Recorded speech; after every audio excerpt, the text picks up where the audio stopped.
Video meeting facilitation practice session videos are short clips from our online training. Visit the Mediation Institute website to find out more.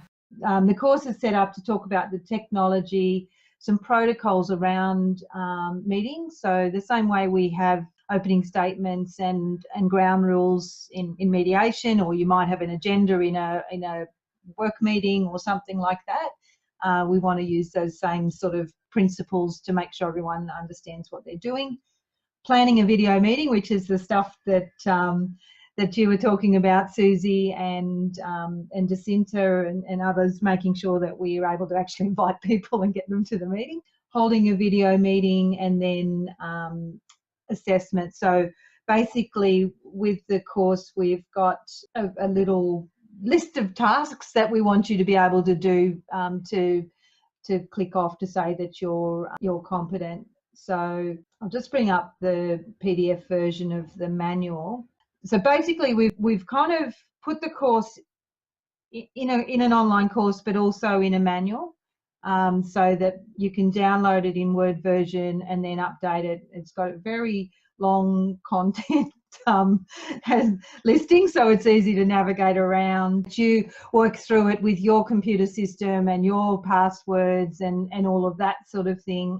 Update to to your specific details.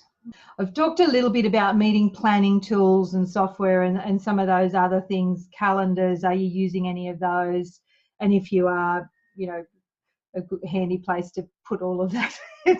I've just changed my laptop, and so all of my passwords are lost, and it's just a nightmare trying to reset everything up on that. So I had that in mind when I made this little table because I needed it. These are the tasks that we'd be looking for you to demonstrate. Being able to schedule a meeting and invite participants. To be competent, you need to be able to invite people. Helping participants to deal with sound problems, which is the typical thing, because when you're coming into a meeting, you guys managed it, but there was a little pop-up that says use computer sound, and lots of people think, oh, that doesn't sound right, I don't want to do that, and so they swap that away and end up not actually having sound. And so you've got to be able to talk someone through to be able to get their sound working, even if they can't hear you and you can't hear them. Welcoming participants into the meeting and making sure they know what's going on, recording and knowing where your recordings are going to, knowing how to assign a co-host, because if you're working with a co-mediator or using it for training, you need to be able to assign someone else as a co-host.